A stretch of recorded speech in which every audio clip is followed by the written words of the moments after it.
71वीं BPSC 13 तारीख को होने जा रही हो। इस 71वीं बीपीएससी आपके लिए बहुत खास होगा और इस खास विशेष में हम एक ऐसे एपिसोड लेकर के आए हैं जो आपके एग्ज़ाम में हूबहू आपको क्वेश्चन पूछे जाएंगे और आपको क्वेश्चन लड़ेगा।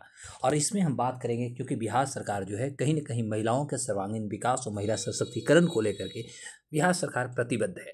तो आखिर बिहार सरकार जो है आखिर कौन कौन सी योजनाएं जो है महिलाओं के विकास हेतु लाई गई है।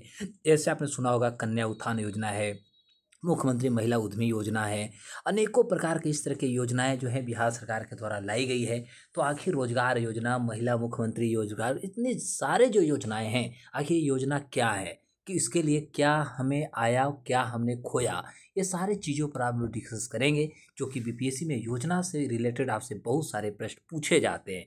तो आज बिना देर किए हुए हम अपने इस एपिसोड में आज बात करेंगे महिलाओं के सर्वांगीण विकास हेतु बिहार सरकार प्रतिबद्ध है। तो ये प्रतिबद्धता के लिए बहुत सारी योजनाओं पर बात करेंगे। तो पहला आज का हमारा जो योजना है वह है आरक्षण से शुरू हुई क्रांति। क्योंकि बिहार में जब माननीय नीतीश कुमार जी 2005 में बिहार के मुख्यमंत्री बने तो उसी के साथ आपने देखा कि पंचायती राज में और नगर निकाय के जो चुनाव है इसमें नीतीश कुमार जी ने पहली बार महिलाओं को 50% आरक्षण देने वाला पहला मुख्यमंत्री और पहला राज्य बनता है। तो इस तरह से पंचायत में देखिएगा तो 50% आरक्षण 2006 में मिल गया है। नगर निकाय में भी 50% आरक्षण बिहार में महिलाओं को 2007 में मिला है। प्राथमिक शिक्षक की नियुक्ति में भी 50% आरक्षण जो है 2006 ही में मिल चुका है। वहीं बिहार पुलिस में 35% आरक्षण 2013 में मिला है और अन्य सभी सरकारी सेवाओं में भी 35% बिहार में महिलाओं को दिया जाता है।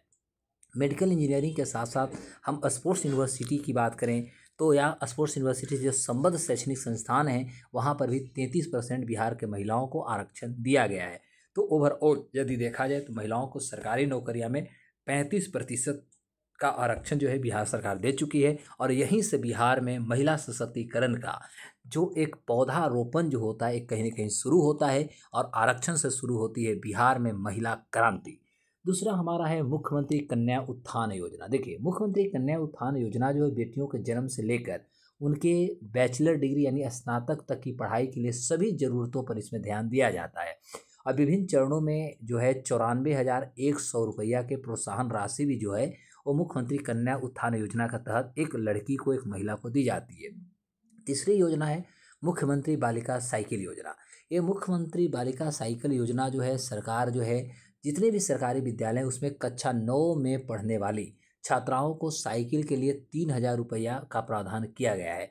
वहीं मुख्यमंत्री बालिका पोशाक योजना हमारा चौथा जो इसमें है कि क्लास 1 से लेकर 12 तक के जो भी छात्राएं हैं उनका पोशाक के लिए 600 रुपया से 1,500 रुपया जो होता है उनको प्रोत्साहन राशि दिया जाता है और यह मुख्यमंत्री बालिका पोशाक योजना कहलाता है।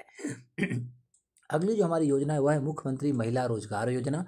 और अपनी पसंद के यदि आप स्वरोजगार शुरू करना चाहते हैं अर्थात बिहार के कोई भी महिला अपने पसंद के यदि स्वरोजगार शुरू करना चाहते हैं तो उन महिलाओं को 2,10,000 रुपया तक के उनके आर्थिक सहायता सरकार देने का प्रावधान किया है। वहीं सितंबर में देखिएगा तो माह सितंबर में ही मिलेगी पहली बार महिलाओं को 10,000 रुपया का राशि, जो कि अभी सितंबर शुरू हो चुकी है। इसी सितंबर में मुख्यमंत्री जी का ये जो है एक महत्वाकांक्षी योजना कहेंगे क्योंकि ये चाहते हैं कि महिला ज़्यादा से ज़्यादा स्वरोजगार की ओर आगे बढ़े, रोजगार की ओर बढ़े और लोगों को भी रोजगार दो, अपना घर का जो होता है उनकी घर की जो माली हालात होती है उस हालात को भी वो सुधार सकें। अगला योजना है सिविल सेवा प्रोत्साहन योजना। चूँकि मैं आपको बता दूं महिला अभ्यर्थियों के लिए यदि वो यूपीएससी की तैयारी करते हो बीपीएससी की तैयारी, तो यदि आप यूपीएससी के प्रीलिम्स निकाल लेते हो तो यूपीएससी के प्रीलिम्स निकालने के लिए बिहार सरकार आपको 1,00,000 रुपया देगी और बीपीएससी का पीटी निकालने पर आपको 50,000 रुपया की राशि प्रोत्साहन के रूप में दिया जाएगा। और इस तरह से हम कहेंगे कि 1,615 महिला अभ्यर्थी अभी तक लाभान्वित हो चुके हैं।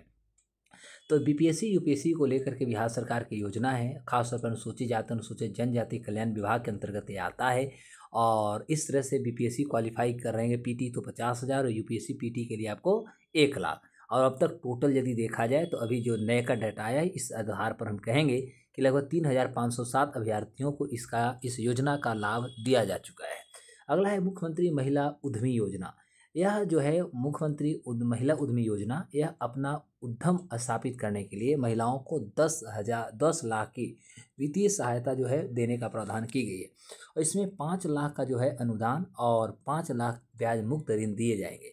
तो अब तक देखेंगे तो लगभग 8,714 लाभार्थियों को वितरित किया गया है। लगभग 599 करोड़ 80 लाख की राशि अभी तक जो है दिया जा चुका है मुख्यमंत्री महिला उद्यमी योजना के तहत।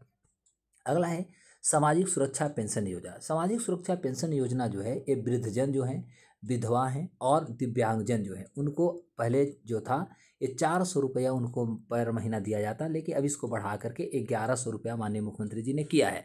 तो अब 400 रुपया से बढ़ाकर हर महीने इनको अब 1100 रुपया मिलेंगे। तो इंदिरा गांधी राष्ट्रीय विधवा पेंशन योजना जो है ना, तो इन योजना के अंतर्गत यदि देखिएगा तो बीपीएल परिवार जो है उनको ऐसे परिपक्व कर सकते हैं महिलाओं को जिनका 40 से 70 साल उम्र हो चुका है, उन्हें सामाजिक सुरक्षा पेंशन प्रावधान दिया जाएगा।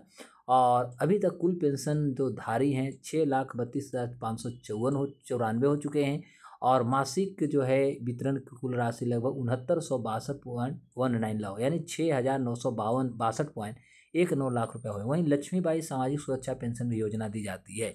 तो बिहार सरकार के द्वारा महिलाओं को सशक्त करने के लिए, महिला सामाजिक सुरक्षा के लिए एक बहुत बड़ी कह सकते हैं कार्य हो रहे हैं। अगला हमारा है जीविका महिला सशक्तिकरण की नींव डाली गई। चूँकि मैं आपको बता दूं कि राज्य में महिलाओं को 11 लाख से अधिक स्वयं सहायता समूह का गठन किया जा चुका है, जिससे कि जुड़कर राज्य भर में लगभग 1,40,00,000 से अधिक जो महिलाएं हैं वो जीविका दीदियां बन चुकी हैं और अपने परिवार को एक स्वावलंबी बनने की कोशिश कर रहे हैं और परिवार को एक अच्छा कह सकते हैं आय का स्रोत भी दे रहे हैं। योजना आखिर जीविका है क्या? 2006 में जीविका की स्थापना की गई थी। देश विदेश में इसका ट्रेनिंग दिए जा रहे हैं खासतौर पे जीविका दीदी को और लगभग 1,31,00,000 महिलाएं इससे अभी तक जुड़े हुए हैं। और आज हम कह सकते हैं कि 10,000 लगभग 51 है ना, आज लगभग 10,51,000 स्वयं सहायता समूह जो हैं अभी तक बन चुके हैं। और विश्व बैंक जो है इसकी नीतीश कुमार के लिए लोन देती भी है। नीतीश कुमार जो है जो लोन लेते हैं ये कहीं ना कहीं या हम कह सकते हैं जीविका को चलाने के लिए जो आवंटित राशि जो की जाती है वर्ल्ड बैंक के द्वारा की जाती है। और IAS की ट्रेनिंग कार्यक्रम में भी इसको शामिल किया जाता है। साथ ही साथ बताऊं कि कई राज्य इसका दिलचस्पी भी ले रहे हैं। बहुत सारे राज्य भी चाह रहे हैं कि बिहार में जिस तरह से जीविका दीदी आगे बढ़ रही हैं अन्य राज्य भी इसको बढ़ें। और दीदी की रसोई मॉडल जो है अभी बिहार सरकार ने संचालित किया है हॉस्पिटल, सार्वजनिक जो भी स्थल है वहाँ पर। और इस संस्था से जुड़कर अपना आप व्यवहार कर सकते हैं, व्यवसाय भी आप लगा सकते हैं। और खासतौर पर बिहार की महिलाएं जो है इसमें आगे बढ़ रहे हैं। और बिहार आजीविका निधि साक्ष जो है सहकारी संघ लिमिटेड का गठन भी किया गया है और इसमें लगभग 105 करोड़ की राशि जीविका निधि में ट्रांसफ़र किए जा रहे हैं। और इससे कहेंगे कि जो जीविका दीदी हैं उनको आर्थिक गतिविधि को गति कहीं ना कहीं मिला है। जीविका समूहों के माध्यम से अब तक लगभग 10.40 लाख से अधिक बैंक खाते भी खोले जा चुके हैं। और इस तरह से हम कह सकते हैं कि जीविका एक बिहार में सर्वांगीण विकास और महिलाओं के सामाजिक आर्थिक विकास में एक बहुत बड़ी योगदान दे रही है। अगला है मुख्यमंत्री कन्या विवाह योजना। मुख्यमंत्री कन्या विवाह योजना जो है खासतौर पे BPL जो परिवार हैं है ना, BPL परिवार या कह सकते हैं उनका जिनका 60,000 वार्षिक से उनका जो है आय कम है, तो ऐसे परिवारों को कन्या के विवाह पर लगभग 5,000 रुपया की सहायता देने की बात किया जा चुका है। और इस आधार पर हम कहेंगे कि बिहार में अनेकों प्रकार के सरकार की योजनाएं चल रही है, जिससे राज्य की महिलाओं को अनुरोध पर 2016 में आपको पता है कि बिहार में पूर्ण शराबबंदी कर दी गई है।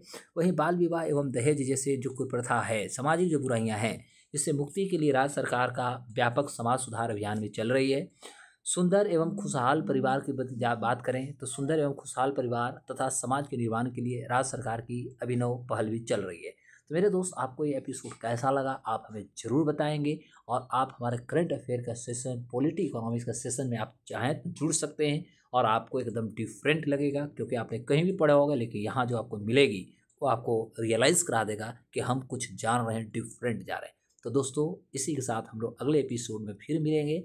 तब तक के लिए नमस्कार, जय हिंद।